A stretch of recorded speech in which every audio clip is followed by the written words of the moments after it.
Flesh of my flesh, bone of my bone. Like a story told you've always known. You took my breath in the daylight. You stole my heart like a thief in the night.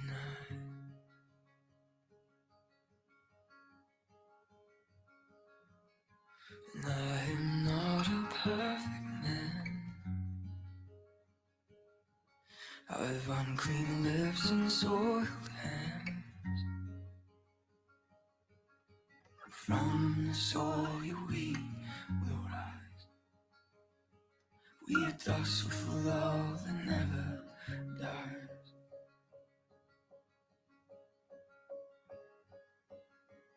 You are my shelter. You are my hope. Flesh of my flesh, bone of my bone. You are my shelter. You are my hope. Flesh of my flesh, bone of my bone.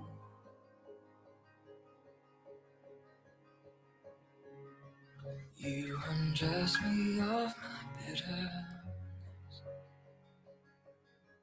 Roll away my pride with one kiss.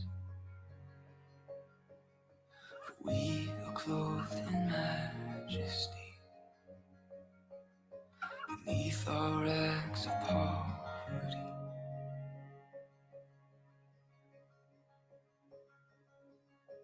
And I will spend my days beside you. For beauty that is shared is beauty true. We will share the wine, we will share the bread. We will share our home, we will share our bed.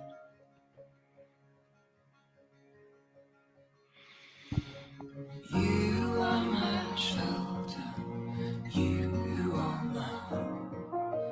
Flesh of my flesh, bone of my bone. If you're watching the replay, you are my shelter. This was supposed to be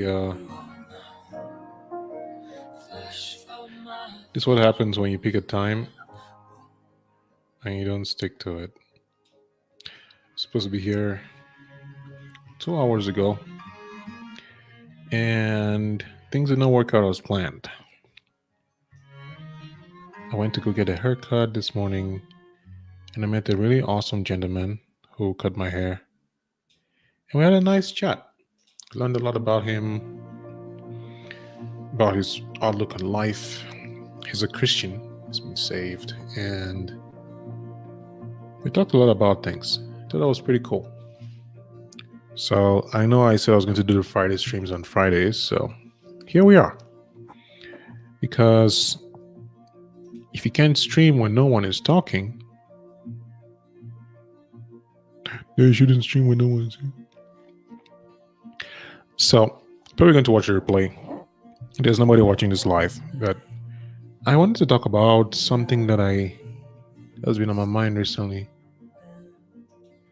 And I thought it'd be cool, to just talk about stuff and just bounce ideas and really... Do you really know who you are? And then the schedule changed because my work schedule has changed since as of yesterday. So I need to rethink this whole situation, like the whole streaming in the morning type situation. I might have to move this either to the weekend or still maintain the time, but make sure that I have enough sleep the night before, because right now the stream works for Fridays. Was it Fridays? No. Yeah, Fridays, 9:30 a.m. And so, sitting here, eating blueberries, I want to talk about knowing who you are. It's just me. And you, of course. I mean, you're watching this. It's the wrong time, so probably nobody's going to shop. But the cool thing about making things on the internet is that when you learn how to show up for yourself, it becomes... So I heard this story. Actually, it was not a story. This guy that I watch on on YouTube, Jumping Jack Taxes.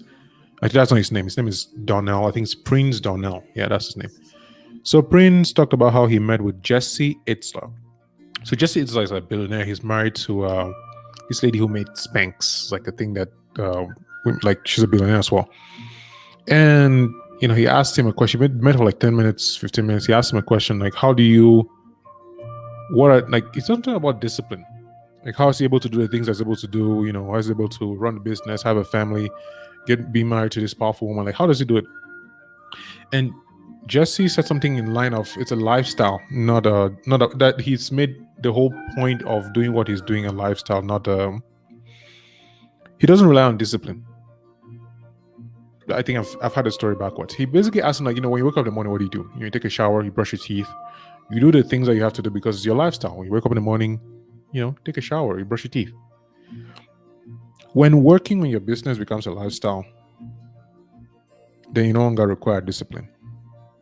And that hit me hard because I've been trying to do a lot of things and organize myself and schedule things and all that, the good content creation stuff.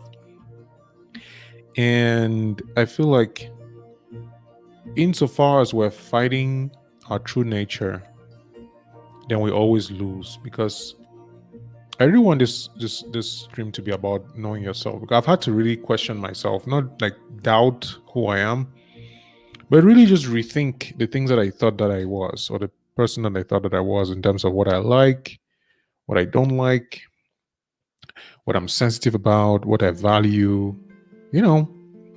the stuff that we don't really get the chance to address because we're always so busy with family and people and our parents telling us how to be and our friends telling us what we used to be. And even when we want to change, we have people around us who are basically telling us, like, why are you trying to become somebody that you're not? But then, who are you? Like, when you were born, you were, tabula rasa. There was no, like, you weren't, like, you didn't know what you were. And you picked up things around the house, mannerisms from parents. Yeah, you saw the interactions. You heard feedback, when you do a good thing, like, good boy, good girl. Oh yeah, this is nice. I should do this more. And I think we grow up picking all these things, and we end up in a place where we are doing everything for everyone except ourselves. And I found myself in this place recently. I feel like I'm always around there somehow. When something happens and I have to, like, wait, is this what I want, or is this something that I'm doing because somebody is telling me to do it? And if you stay in that place long enough, you can actually even lose yourself. I feel like if you don't question the things that you do almost on a daily basis, even to, like, be sure that you're doing it from a place of, this is who I am, not just this is what they want me to do. I mean, there are times when you want to do things that people want because, it's like buying somebody a gift for Christmas, or I don't know, a gift. You don't buy people what you want, you buy what they want. And I guess it depends on context too, because there are situations where what somebody wants is not what they need, and vice versa. What they need is not what they want. Let's take, for example, giving people opinions. Somebody might ask for your opinion, but they don't actually want it. And, their reaction is going to tell you. Somebody might not ask for your opinion, but they actually need it. So at that point, you'll be like, do I, shake this table of our relationship just to give you advice that I think is important or not? Like, it's one of those decisions that you have to decide for yourself. But forget even interaction with people. When it comes to who you are as an individual, I'm curious, like, do you write like a bill of, not even a bill of rights, a bill of, like, this is who I am, this is what I want, this is who I want to be, and then you follow that to the letter, or do you just, just live? Been thinking about that a lot. I feel like because I've had to be with myself in my head a lot more than usual, I've had to really ask myself, like, who am I? And I think the question is always changing. I'm eating blueberries, by the way. I love blueberries. But when you find the ones that are really sweet, or at least not sour. Who am I? And do I really know who I am? I feel like, so I was talking a little bit earlier about when you're born, you pick up these things from your family, or whoever is around you, whoever raises you. And then you get to a point where you start wondering whether you're you or you're the parent. Because I see a lot of my dad in me, I see a lot of my mom. Sometimes I do things, I'm like, yeah, that's what my mom would do. And sometimes I even say things. And it's almost like my mom is in my head saying the things to me. Like there are many times I would do something and I'll be like, yep, my dad would not approve of this. I feel like the conditioning is so. Hey, thanks, Abba. Thank you. Thanks. That's actually why this is like the main reason why I was late today. And also because I sort of did not want to do the live stream today. I almost didn't do it, to be honest. But thank you. Thank you for being here. Yeah, let's talk about knowing yourself and questioning who you are and that good stuff. Like, I wonder at what point do we find ourselves versus being the people that the people around us want us to be? Parents, friends, siblings, Like when are we really like, this is me? I am who I am. When does that happen? I feel like my first answer to that question is even like it doesn't really happen. Like you never get to the point where it's just you, because we're the result of a bunch of things, right? We're the result of upbringing, environment, culture, society, content, thoughts, feelings, and even just nature guiding us and God. So the question of this stream, I don't think I actually have an answer. It's just one of those ones, just bounce ideas and just talk about where am I in my head. Like I feel like I'm rediscovering who I am and wondering what else I had missed in my journey. This is Langa of the highest order, eating sweet.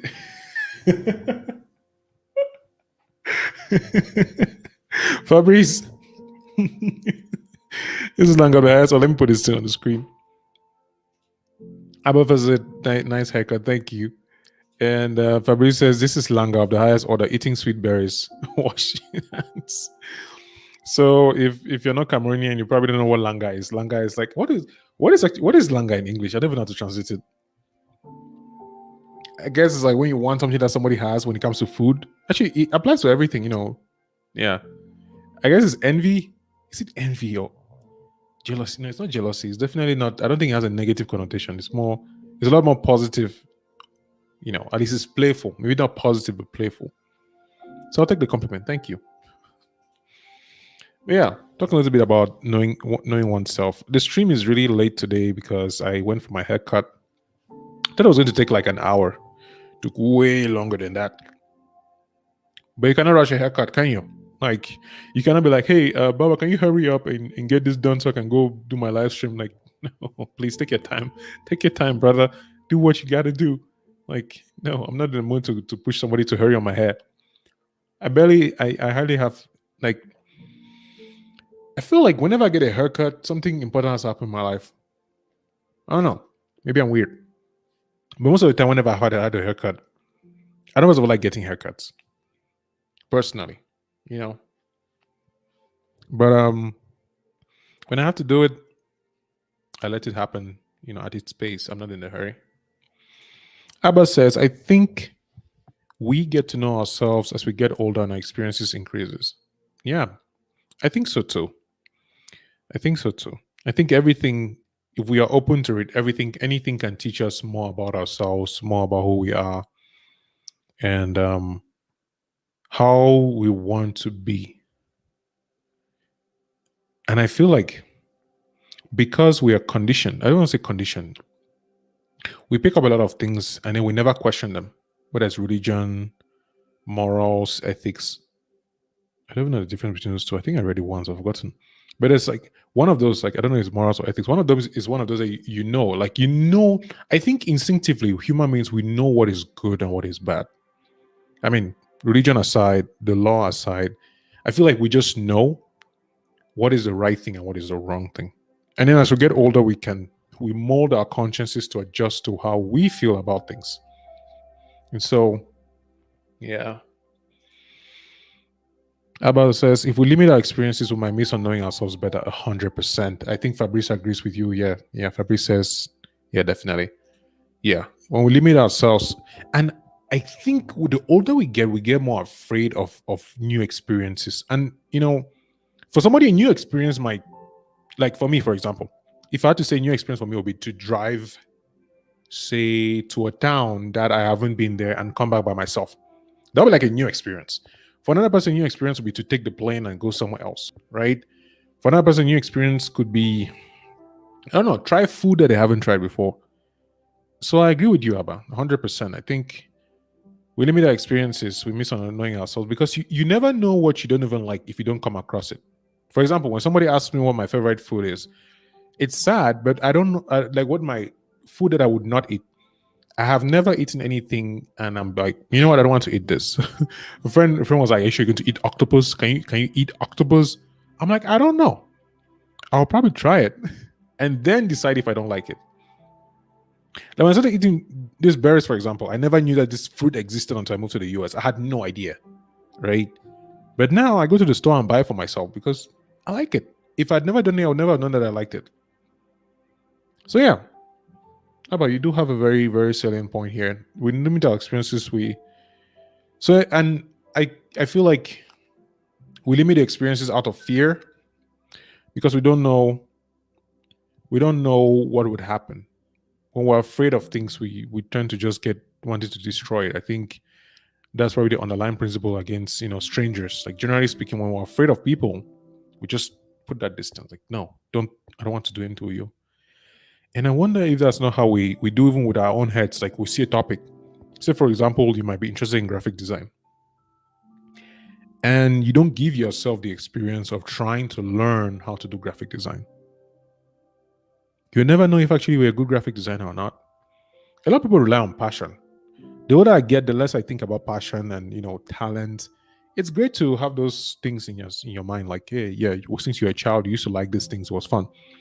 But I think we get to a point where we get stuck and then want to rely on this thing that we think is all powerful called passion. If you find your passion, you will survive in life. If you find your thing, then you would be able to make a living.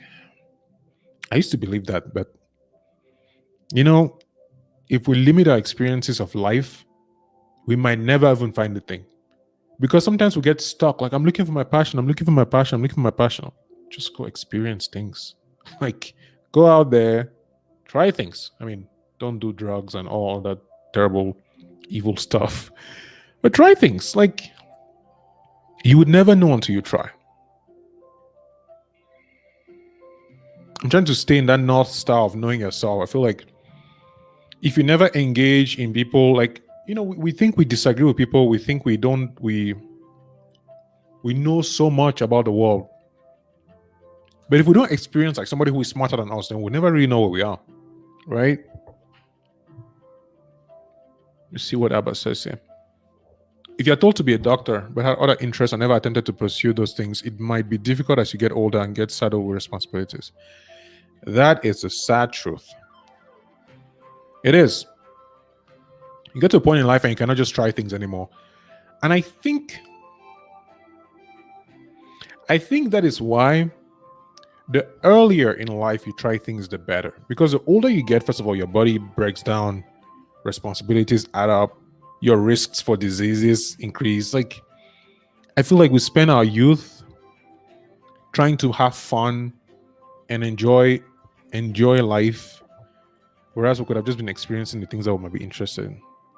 I think society has a very interesting, a strange definition of fun, which is party hard, go get drunk, eat whatever you want, just do whatever. It's like a religion of excess. It's just more money, more boys, more girls, more drinks, more alcohol. And if you're going to school, say college, and you decide like, you know what, I'm going to have fun, but I'm also going to try different things to see what I really like for the next, I don't know, 4 years. And say you're 17 and you try things for 4 years, you'll be 21. There's a doctor here, by the way. Nice. Doctor, come and share your opinion. I'd like to know, like, How do you know that you want to be a doctor? I think that's actually for doctors who are here. Michael, welcome. Welcome to the stream.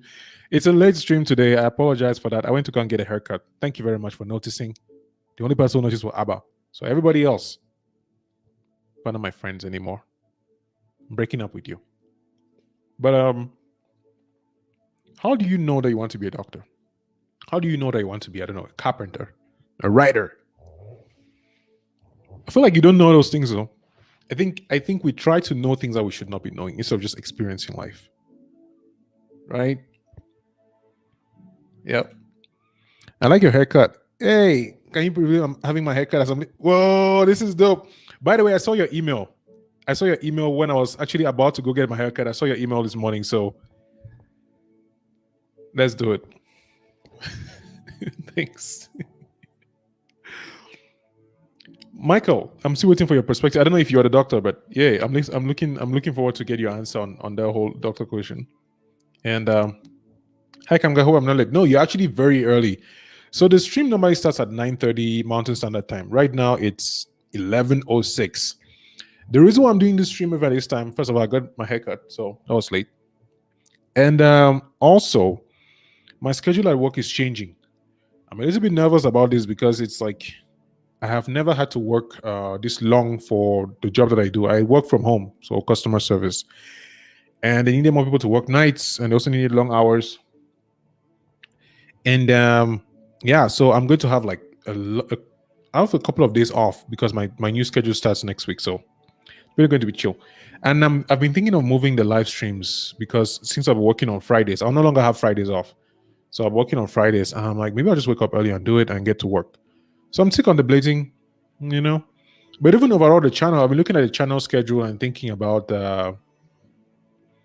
getting a much more structured schedule, not like a, one day in, one day out. I was supposed to post a video yesterday, I did not. Like, I've not been feeling very posty, if that's a word, in my mind recently. So, but yeah, you're not late, Clive. You're not late at all. Abba's laughing. You don't know before you become one. I feel like that answer just covers it all. Like, what do we even know before we do it? Do you, like, let's take blueberries. How do you know you're going to like something until you try it? So it goes back to what Abba says. If you limit your experiences, you limit a chance to actually know who you are. Felt mine 2 years ago in Form 4. What did you feel? That you wanted to be a doctor? What did you feel, Fabrice? Curious. Then you say it was all meant to be, right? You don't know before you become one, and then you say it was all meant to be. I feel like that's a default in life. Why do we assume trying things is for short-term goals only? Try to be a doctor and see. I think when it comes to certain professions, this is my personal bias. Because of the amount of time invested in it, when you look at being a doctor, how long does it take? Say, in the US, for example, you have to go to pre-med, you have to go to med school, and you have to do residency. Pre-med, I think, is 4 years. Med school, I think, is 3. And then residency itself is like 3 more. So you have at least 10 years on average. And that's even before your degree. So you get a college degree, like a regular degree, and then you go to pre-med. Wait, I don't know if you get it while you're getting a degree. Part of the program is pre-med. I'm not sure. But then you finish that, and then you have to go to med school. And then you finish that, and you have to go to residency. And then you finish that, and you have to find a job. So being a doctor, I don't know. Before you get into that whole thing, you're probably thinking like, do I really want to do this? I don't know. Children see the world through their parents' eyes and trust their words. If growing up your parents tell you being a doctor is good, you're more likely to get drawn to it. Yeah. It's for some reason my mind almost always goes to like the two opposite, because there are people whose parents tell them, for example, take me. I was supposed to be a doctor under normal circumstances. If I'd listened to my parents, if I'd actually done the work, I would have done medicine. But at some point, something happened and I just couldn't do it. I dropped out of college 3 times. Actually, wait, 2 times. I did biochemistry for 1 year. So, short story. I have a couple of videos on this on the channel, so you can go and see the whole part 1, 2, and 3. Summary is, I wanted to do literature, English literature and French, when I finished the ordinary level. And I wanted to write. Like I knew I wanted to, even now that I'm doing all these things and I know that what I want to do is to write, right? I can feel the calling. Even when I'm lazy and I feel like I'm not writing enough, I know that I would probably not stop wanting to do this. And then when I finished, when I wrote the GC ordinary level, my parents were like, "Yo, bro, you're smart. You should do science." And I was like, "Sure," even though I did not want to. And it wasn't just my parents. They actually tried to get me a counselor to talk about, the pros and cons, the positives, negatives. But I wasn't confident enough to put my foot on the ground. It's something that I've had to work with really hard over the past couple of years. Because knowing yourself is also knowing when to go against people. I think that's we look only at the good side of knowing yourself, following your passion, doing the thing that you're called to do, doing the right thing. But we never see about knowing yourself where everybody around you will tell you something. But because you know where you're going, you'll be like, you know what, guys, thank you for your opinions, thank you for your advice. But this is what I want to do. And I think some people, like what about some people, their parents will tell them to be doctors. And you'll be like, Mom, I hear you, but no. For me, I had to do that biochemistry 1 year, medical laboratory science 3 years. I finished journalism. I wanted to start blogging, and then I still did not listen to my gut, and I went to go and get a job. Like my life has been a series of events where I don't listen to this guy right here. I don't know when to listen because sometimes I listen and bad things happen. So it's, I guess, knowing yourself is also knowing when to listen to yourself and when to listen to your parents or to other people. You know, when you ask KG kids what they want, is it Kenya, Ghana? What's KG? Kindergarten, I think. Is it kindergarten? Yeah, I hope so. What they want to be, you will hear weird careers like being a prince. Listen, it's a worthwhile career in Britain, all right? Can be a prince, or a princess, or king, whatever. Superman, right? Because that's what they watch as kids. Those are their heroes, right? Film producer, I felt like transforming awesome yet struggling experience. Bro.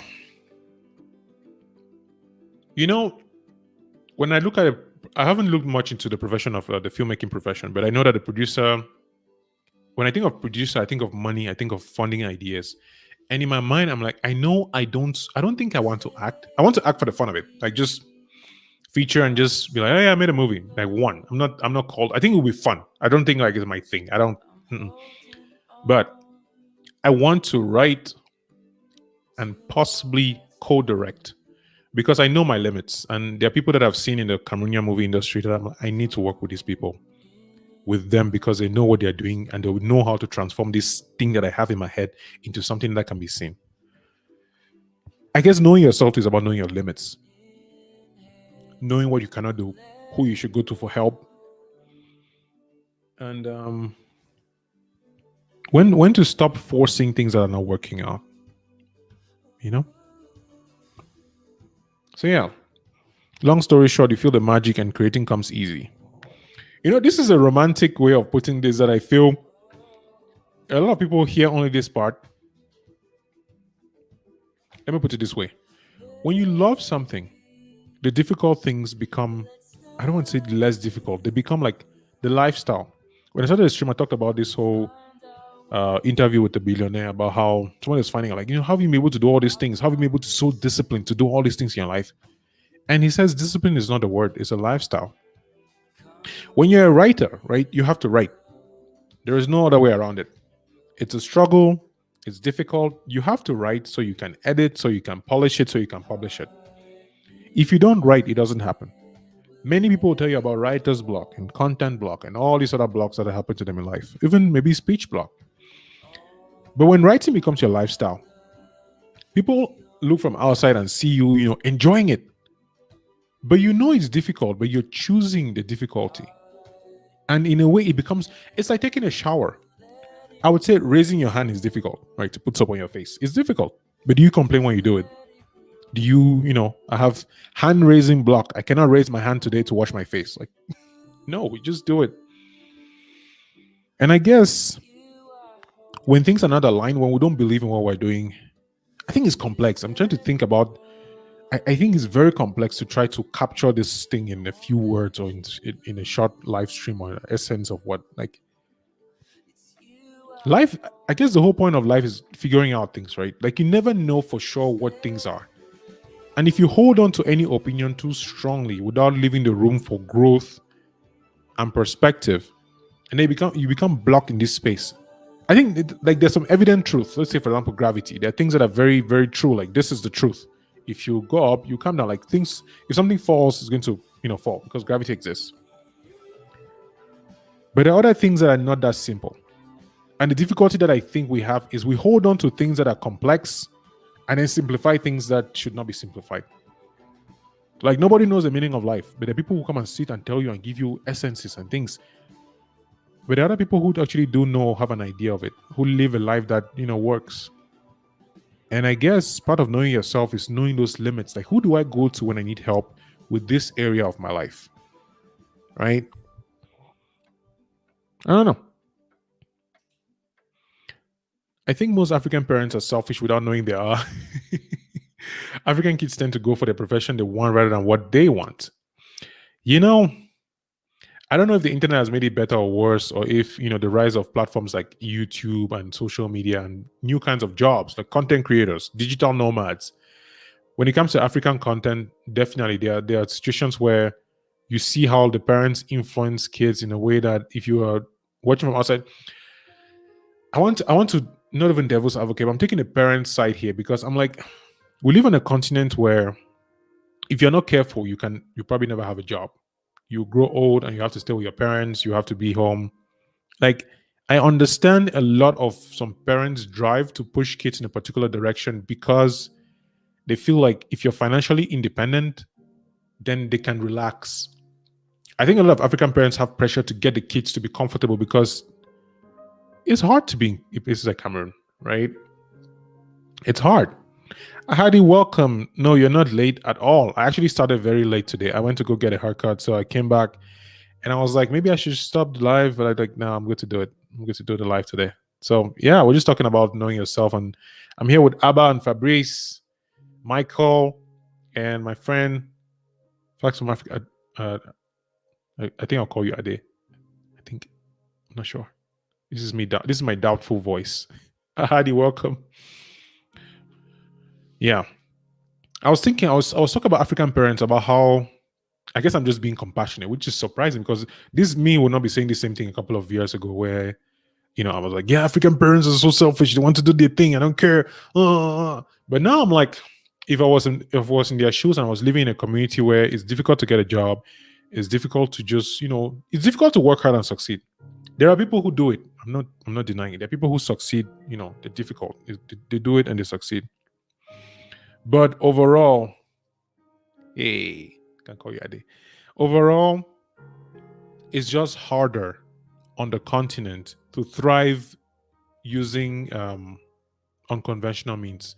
So a lot of the African parents who see like their own colleagues, and I don't know if it's a colonial mindset or it was, when they were raised, if you're a lawyer, if you're a doctor, you are more likely to be successful in life. So I feel like is that fear? I think here's what I think. I think a lot of African ideals are driven from fear of not having kids, fear of not being married, fear of not having enough money to pay for your bills, fear of not being successful.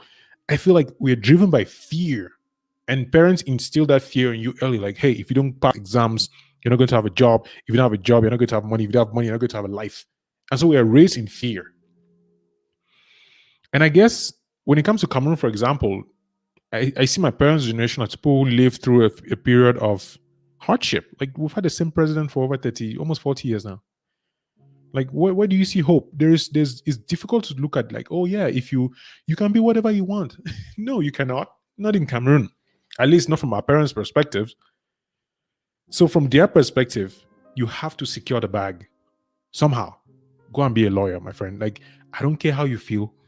Go and be a lawyer, make your money, make your family, and you will thank me later. I'm your parent. I know. Do I agree with it? Nope. Do I understand it? I try to. I think if we did understand that, then we can actually come to them with a level of compassion. Like, hey, mom, hey, dad. Like, I hear you. I see. I see what you're saying. I see what you're saying. I understand that this is what you want for my own good, but this is my path. And I think the key that many African kids fail to do is that they try to convince their parents with their words. If I had to say any one thing to any African kid who's trying to convince their parents to let them do what they want, right? I don't know, YouTube, internet, lawyer, doctor, whatever. Stop trying to convince them with your mouth. Just show them. Most African parents will talk and talk and talk and talk and talk until the day when you can pay your bills. And they'll be like, I had faith in you the whole time. I had faith in you the whole time, man. Hadi, welcome. You're not late. Yeah, I think I answered that earlier. I did. Awesome. The conservatism instilled in kids by African parents also wise, prepares you for the hardships of the world. Of course, we all wanted to explore. Right? I understand them a lot more now. Like this whole YouTube writing thing, my dad knows where I want to head with it. And we've had enough time for me to start bouncing ideas and for him to understand like the idea of media. You know, like using examples that they can get. Instead of saying like content creation, social media, Pinterest. It's like, you know, I think of the radio, right? Do you think people who work in the radio make money? He's like, of course, I know what the radio is. Like, okay, imagine the radio on the internet. You know, now imagine the radio on the internet, and then people can pay you individually. You don't need to have a lot of budget. You don't need equipment. So you break it down for them to understand this is what I'm trying to do. I think kids rush or fight instead of trying to become better communicators. It's our duty as children to explain to the elder generation what it is that we're trying to do and use their language. We don't have to agree with them.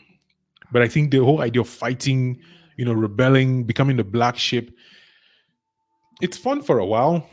But I love my parents too much, man. There are people whose parents are no longer alive and I can see how they miss them. The people who don't have good relationship with their parents. I want to have a good relationship with my parents. Like, I love what I'm doing.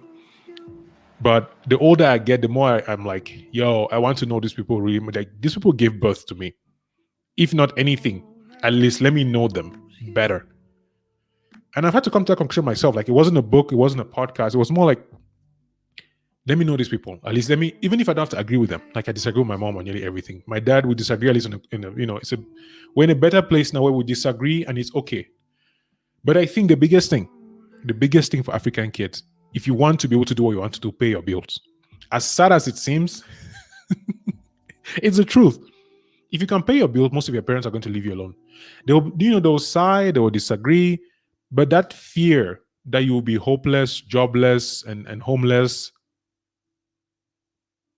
that fear starts dissipating when they see it. I've seen too many stories of Cameroonians who are able to take care of themselves and their parents can start slowly getting there. Whether people who are, you know, whether they love beauty, they love filmmaking, whatever it is that they want to do.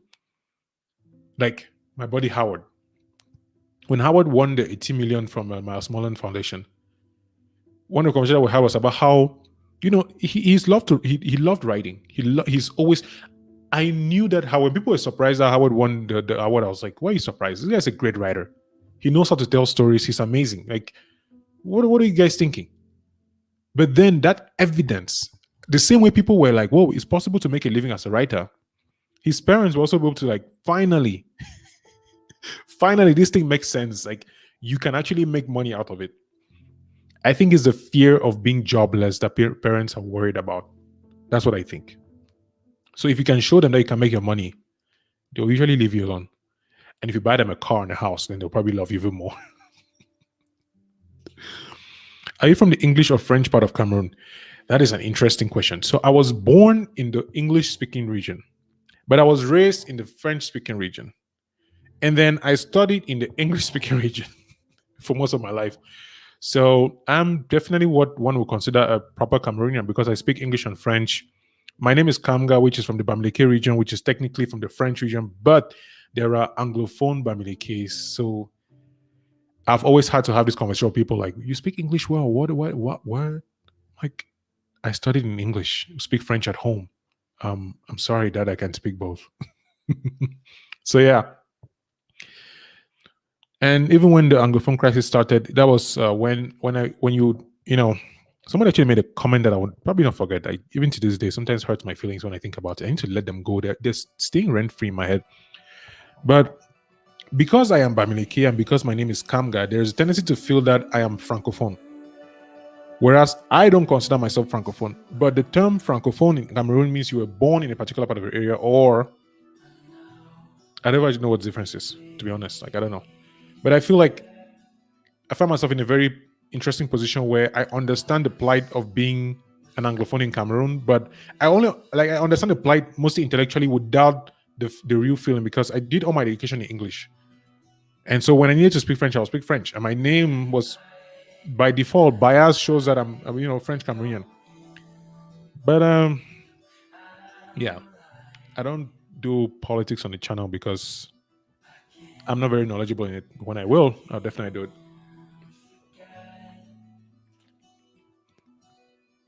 Looking sharp. Thank you, Hadi.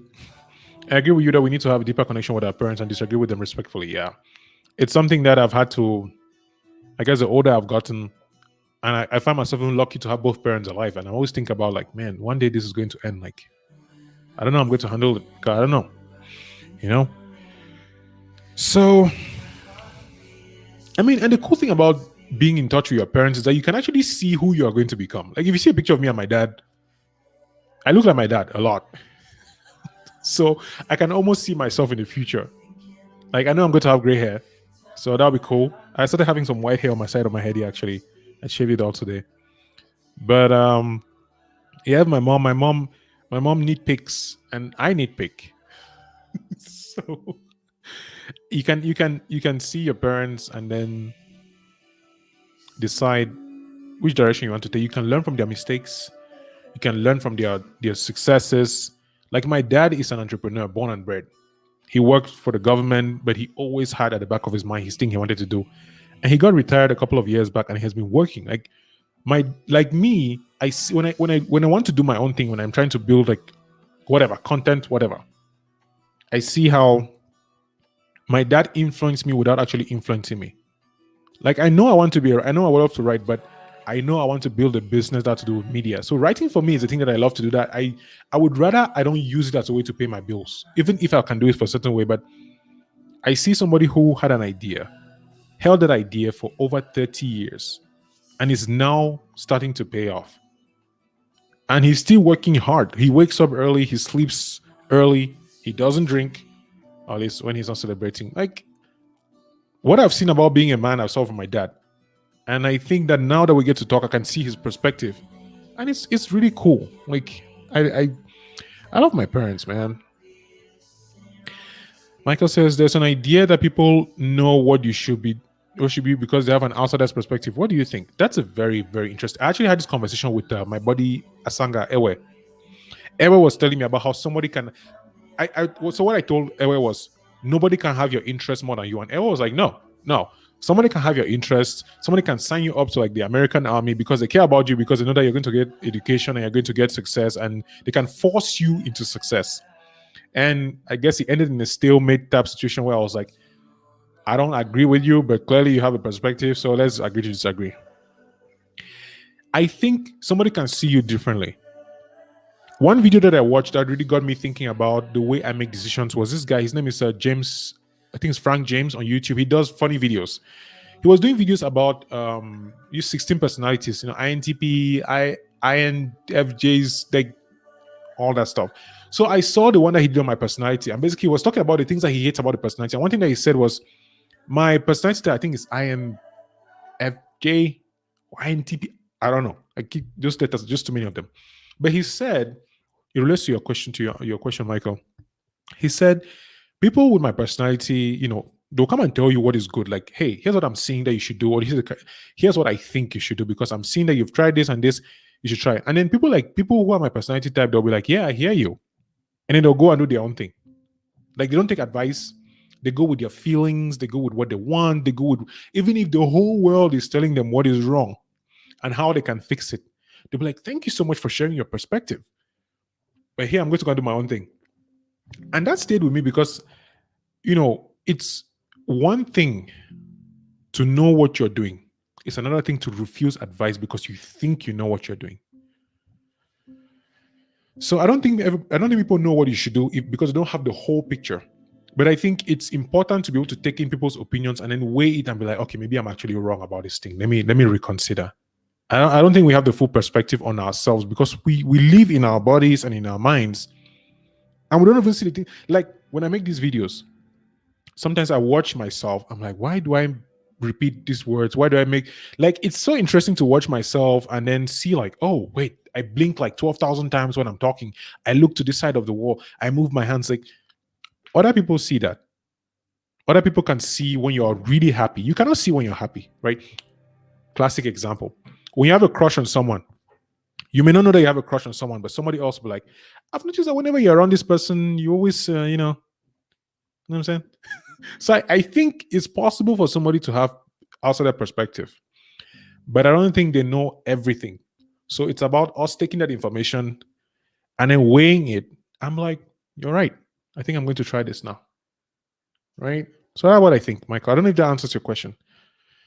Abba says, yes, safety careers are the only way, even for immigrant parents abroad. Yeah. Many of the people who have been successful immigrants, take for example this lady who did Awkward Black Girl, Issa Rae, or Lovey Ajayi, and there are many more names. Many names, like even The Rock. The Rock, I think The Rock is The Rock Canadian? No, I think The Rock's. Wait, I don't know. I might talk about The Rock or Hugh Jackman. One of his immigrant parents, especially first generation parents, they come with a mentality from the continent or from wherever they are, and they're like, "This is America, bro. I don't care about your feelings. I don't care about your thoughts. Go to school, get a job, be a lawyer, architect, whatever it is. Just do the right thing for the family." That is. So yeah, it's tough, man. It's tough to have to put yourself in your parents' shoes and be like, these guys are not doing this because they hate me. It's more like they're afraid that you're going to be broke, and it's a fear that drives them. And when you're driven by fear, you do crazy things. Growing up in an African American household, I'm very inspired learning about the culture and history of each country home. Do you feel connected to this culture yet in America? Nope, not at all. Not at all yet. I live in Pueblo, so I see like 1 to 2 black people every week. I don't also go out much, so I'm not saying that there are not people here, no black people or even Cameroonians. I don't actually think. I think I met like one Cameroonian, so I don't feel connected to. Yeah, I don't. There's not much about Cameroon here, and to be fair, even back in Cameroon, I wasn't much. This is the funny thing about travel. You leave and then you start thinking about all the things that you left. Like now, I want to go back and visit my country even more because I'm like, I don't even know. I've never been to Kribi. I've never been to the south. I've never been to other places in Cameroon, and I'm here trying to look at Colorado. So I think, yeah, I've not had a chance to really connect more with my culture here yet. Maybe with time, don't know. But so far, no, not yet. Michael laughed. Someone in black. Oh, my mind went to The Rock for some reason. I think The Rock is from somewhere. Is he? Why does my mind keep going to The Rock, Dwayne? For some reason, yeah, I don't know.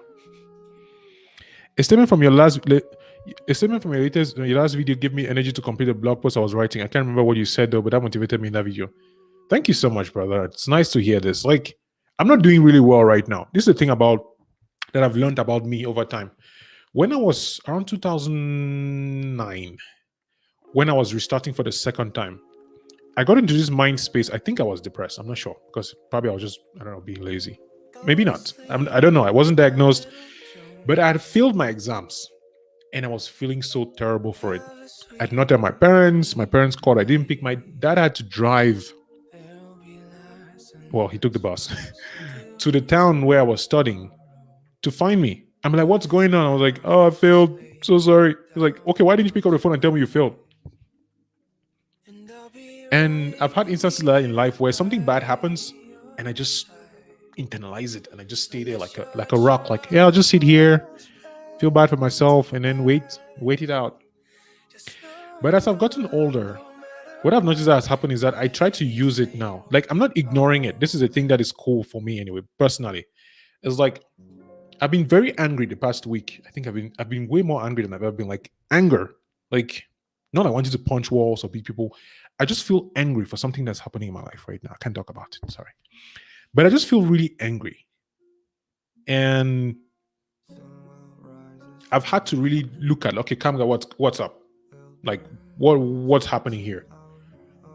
Because I think we run away from emotion. We like happiness, we like the joy, we when we're motivated to write and create, we love it. We love that energy. But when negative ones come around, or the other ones, I don't want to call them negative because we have all these emotions, joy, grief. It's like we refuse to feel them. We push them down, we bottle them, and then it explodes, right? And I've been choosing recently not to bottle my feelings. Like I've been upset. And so what I do is I play video games because it helps me. I talk about it, I make videos, and I try not to ignore it. The last thing that I want to do in my life is to ignore feelings, good or bad. When somebody says like, nice haircut, like, oh no, thank you, don't say that. Your haircut is nice too. We just want to backfire and not deal with the emotions. But I think that's not how we live life. We should be able to embrace the good with the bad. All of it is us. The question is, what do we do with it? So people get really happy and then, spend all their money because they're happy. People get really sad and spend all their money because they're sad. And I wonder if we just don't have to get better at... What's this? Look at that. It's frozen. This is the first time StreamYard was frozen on me. It's pretty cool. I've never seen this happening. Oh, StreamYard is frozen. Oh, yep. It's back. I was like, what's happening? But, yeah. Just thinking about emotions, man. Emotions. It's not... I think the mark of a man is probably one of the random things that I'll say in this channel. The mark of a powerful man is being able to show restraint. Where somebody says something that pisses you off, and something I'm working on. Like when I look back, I'm like, oh man, I wish I didn't say that. I wish I just did. Being able to show restraint is so powerful. People think that strength is about breaking things and destroying things, but strength is restraint. If somebody says something, even something dumb, and you don't say like, oh, that's dumb. It's like you acknowledge that that's what you're thinking, but you don't bite, you don't do it. So yeah, today I didn't want to do this stream. I was like, I'm pissed, but I thought again about what my goals are for the long term. This channel recently I've not put in as much effort as I put when I was heading towards getting monetized. And it's because I had to acknowledge that things were not working out and had to really, come to terms with how I was feeling and do what I could do. Sometimes you have to just do the bare minimum. Brush your teeth, take a shower, go to work, call your loved ones. But then, yeah. You're getting wiser by the day. That's deep and inspiring about dealing with emotions. Thank you, Adi. I try to learn because I feel like we only have so much time to learn and make mistakes. Like I don't know if Michael Abba talk about experiences. I think it was Abba. We have one life. It's going to end eventually, and this is it. You can't be they say, I think it was, I don't know, it's Sean Kana or somebody else. You can do everything, but not all at the same time. And I believe that is so true because I have all these ideas all the time about things I want to do. But the fact remains, 24 hours, one person, what can you actually do? What can you do within the time that is allocated that you would be proud of at the end and you have added to your community and you have given back? What can you do? Who can you be? Can you be someone that people, when they come across you in their lives, are like, yo, thank you. Like when I read your comments, Ade and Hadi and all the others, I feel so proud about the videos that I make. It's not even about the views. It's nice to have views though. But when I read somebody's comment and they're like the one I made a video on my accident in May. And I scripted that video because it was very important for me to do that video. The way I process things is by writing. And video has just added to that journey of processing things. Like the stuff I'm going through right now, I'll have to make a video about it. I'll have to deal with it because that's the way I leave things behind. I realize that's who I am. Like when I did the video about my quitting college 3 times, when I was done making part 1, part 2, part 3, I felt like that release of, I'm done with this. Maybe with time I will never need to do it. But right now I've realized that when something is bothering me and I put it somewhere, I make something, I make a lesson, I build something that somebody else can use. I feel good. I feel like the lesson wasn't in vain, or the negativity wasn't in vain, or whatever it was that was bad. it was for a reason. So I make the reason being that I want to teach somebody else to not make my mistakes or to feel better if they go through it. So that has been for me where I'm like, whatever it is I'm dealing with that is making me angry right now, I would have to make a video and face it, because that is the way that I move forward. I cannot afford to stay stuck, because life is short. It's long and short. And so I will have to find a way to embrace it and just deal with it somehow, Right? CJ, life has its up and down. Not going to minimize feelings, because personally, I was depressed in my 20s, and it can be difficult to remain positive. But you're dropping jewels especially about restraint. Thanks, friend. It's I don't want to say I've been a huge mental health advocate, but I'm aware that there are things that are hard that I don't know if it's as Africans or as men or as human beings, we don't want to accept that there are things that are difficult and we need somebody else to be able to help us, especially when it comes to like the soft things, like mental health. It's like, no, I'm a strong man. I'm a strong person. I went to college. I raised my kids alone. I'm powerful. Yes, you are. But even a car has weaknesses. Even a Hummer has weaknesses. Even a bulldozer has weaknesses. Like, you can be powerful, but you still have weaknesses. And as human beings, we can accomplish many things in life, but if we don't take care of those weaknesses, or at least those soft spots, they can really damage us badly. And so thanks for sharing this, CJ. I appreciate that, man. I appreciate that. It's not easy. For me, books have helped me a lot. I think that's because sometimes when I go into these places, I can think of quotes. I don't remember where I heard them, but the quotes basically come and it's like they wash over me and help me out. Like sometimes the answers are not here. Yeah, they are sometimes, but sometimes they actually are outside. Somebody has to tell you something that gets you moving. And that's why I do videos. I think it's because people have watched videos where people have really helped me out. I'm like, somebody might be going through something similar. Maybe you can get something, Maybe the strength is feeling like you need to explain to other people you are not weak, but you don't. Accepting people's decisions without trying to argue. That is what I'm dealing with these days. Yes. I have a hard time working on this, where somebody would say something that I disagree with, and I feel this need to explain to them why they are wrong. And it's not healthy for friendships. It's not healthy for relationships. Sometimes somebody says something you don't agree with and you just move on. Like, take YouTube, for example. Somebody can say, oh, but you're winning on YouTube. You're successful. You have 3,000 subscribers. In my head, I'm like, actually, this is a lot of work for the amount of effort that's going in here. You have no idea what's going on. You don't know how much I would like to do this full time. You don't know how many skills I need to. Like, I'm going through this process of, no, this is why you're wrong. This is why you're wrong. But then I'm like, you know what? Thank you. I mean, I'm saying it now like no, that's not how it's but I'm still working on it. People say, you have to just like, thank you and move on. But I guess knowing yourself is knowing when to put your foot on the ground and be like, no, and when to just let it slide. I think we often don't know the difference between when should you say, hey, listen, you're crossing a boundary here.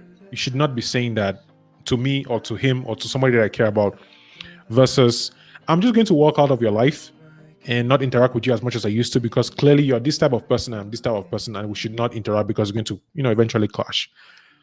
Like with my parents, there are things that I've noticed of my parents that sometimes my dad or my mom says something, I'm like, knowing where they are coming from, if I engage in this conversation, it's not going to end very well.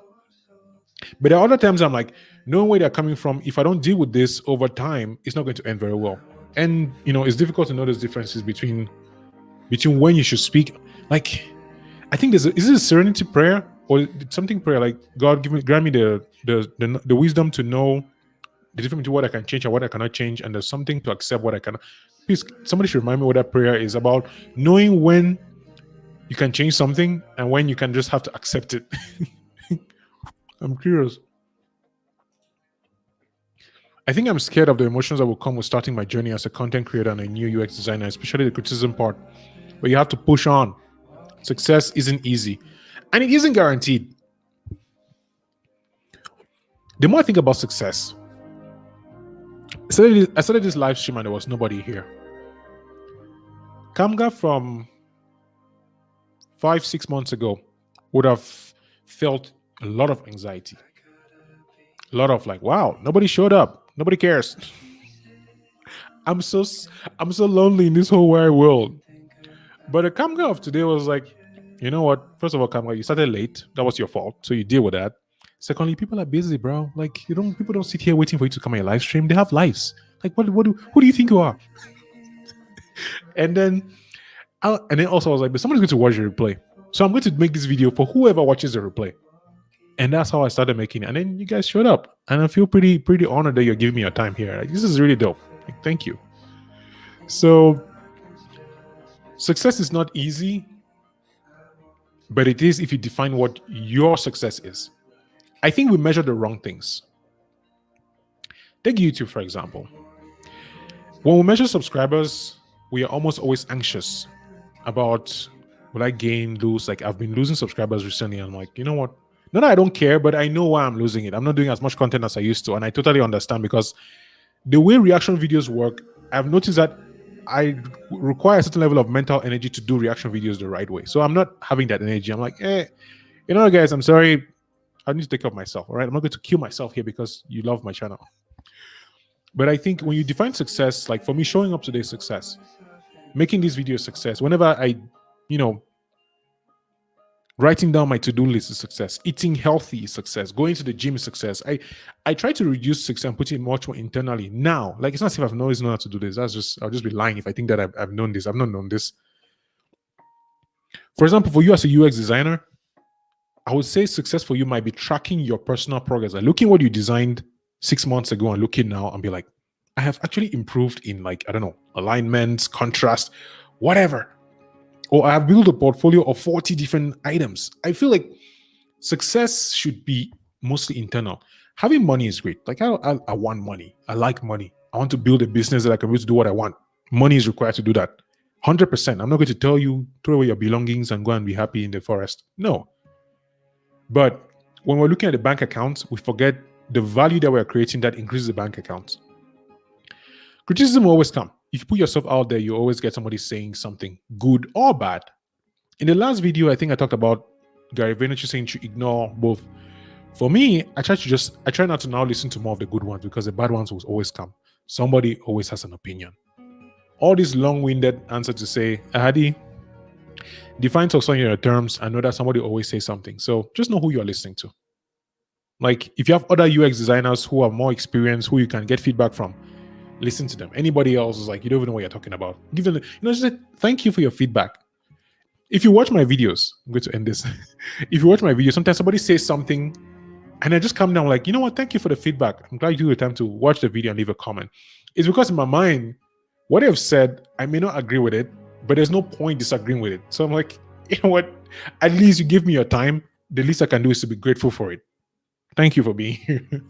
And then move on. So that's how I feel. Ignorance is popular, but definitely not sustainable. 100%. There's just so much information in the world right now that being ignorant or not knowing things,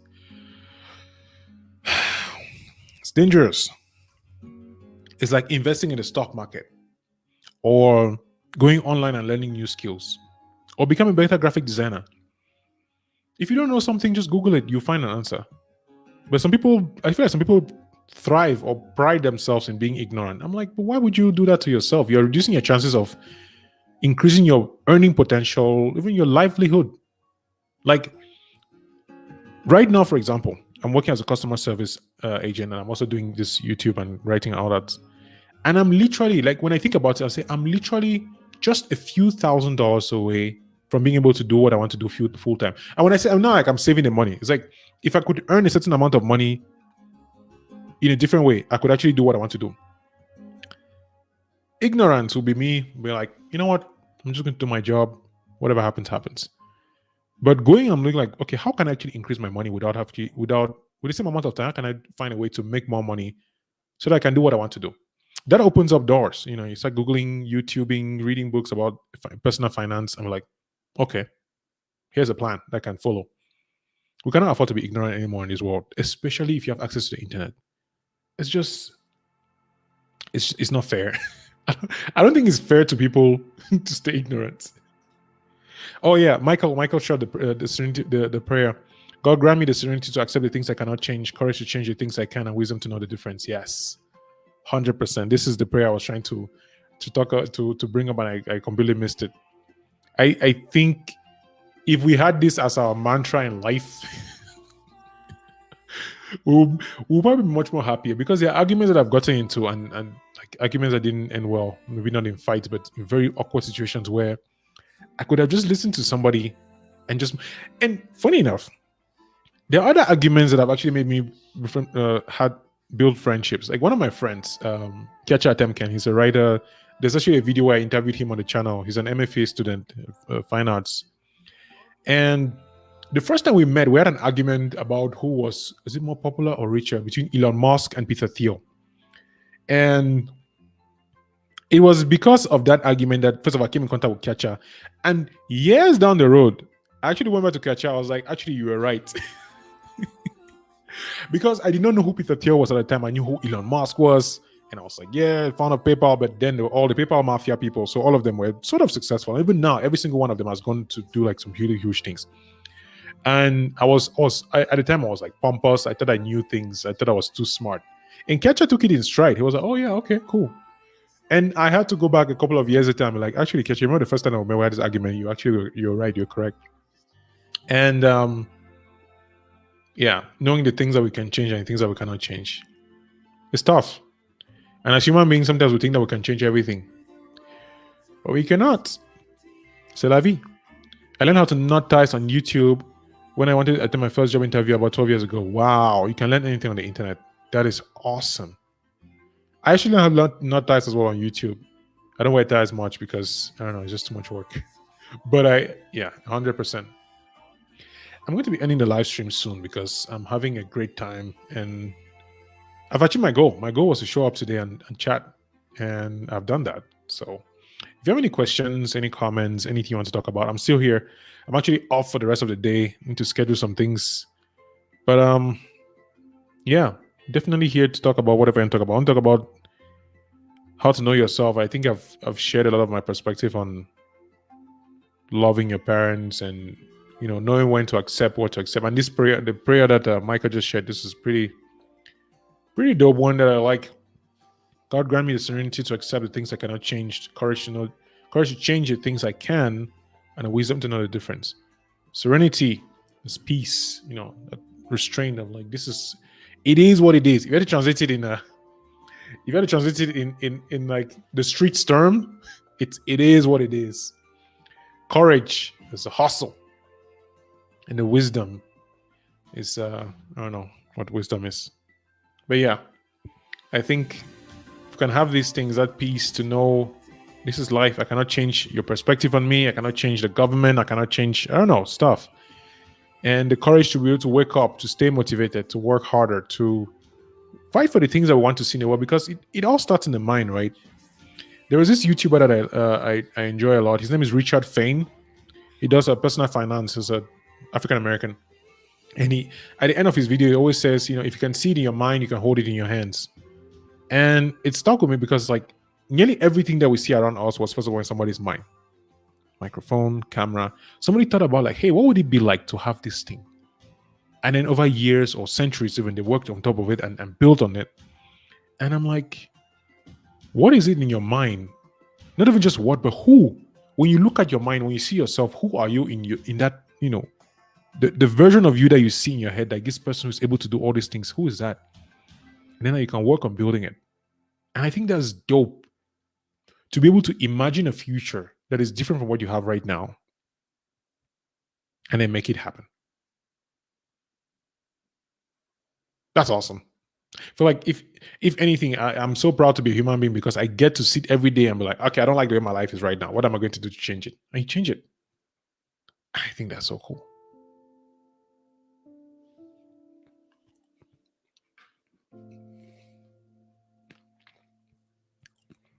Maybe I'm a personal development junkie. I don't know. I just like the idea that if I don't like something in my life, I can change it. If anything, that's what God gave us, right? Willpower. Choice. Choice. Right? You can change something. You can change something in your life. If you don't like the way things are, you can always do something about it. Always. That's about to get chills. Like, that's power. We look at power like strength or, being intelligent, but, the choice to change the way things are.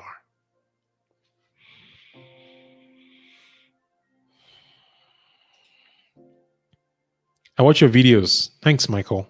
I like that your videos are not on 2x speed like most YouTube videos. Thank you very much. I will pray for you. I appreciate that. Thank you so much for hanging out with me, Michael. Thank you. CJ, thank you. I do have a very long weekend ahead of me. I have some plans for the channel. I'll be switching to like a Monday to Friday schedule because I want to start organizing my content. There's so many things I've not put on the channel yet that need to be here. So I need to take the next couple of days, film a bunch of videos, get myself organized, and come back. So Michael, CJ, Ade, thank you for being here. Hadi, it's nice having you. Abba, I think Abba is up somewhere here. Yep, Abba was right here. Fabrice came in and disappeared. Filmmaker, producer. It's good to have you. So the Friday streams will go back to our regular time. This time around, I just came late because I was getting a haircut. So I wanted to try to look cleaner, like I have a home, I felt like I was a bum. But it's always fun to hang out here, and yeah. Thank you, Hadi. I'm going to be going back to doing some long form videos, and looking forward to coming back here soon. So I appreciate you. You have a great weekend, and enjoy yourself. Enjoy your loved ones. Like I've not seen my parents and my siblings in 3 years. So I'm like, dang, I wish they were here. I miss them. But we'll talk. So that's good. So if you have your family around you, if you have your loved ones around you, give them a hug. Show some love. Be nice. Life is short and long, but it's worth it. So, as usual, do your best. Let God take care of the rest. And once there's life, my friend, there's hope. I'll see you in the next video. Hey, Adam. Bye.